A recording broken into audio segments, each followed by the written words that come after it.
The MBAN program is structured around the analytics hierarchy of descriptive, predictive, and prescriptive analytics. This is a hierarchy adopted by INFORMS, the Institute for Operations Research and Management Science, and it's widely accepted as the go-to structure for analytics. This is a very hands-on, application-based program. We also work diligently to keep up with advances in technology, such as artificial intelligence advances, to better prepare our students for the workforce. Since many of our MBAN students don't have a technical or quantitative, educational, or professional background, we realize that the skill sets will widely vary in each cohort.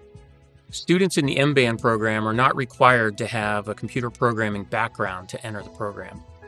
In fact, while they're in the 2-semester program here at Penn State, our students will cover a variety of programming languages and gaining introductory skills that they can use beyond the program. These include programming languages such as R, Python, and structured query language, commonly known as SQL.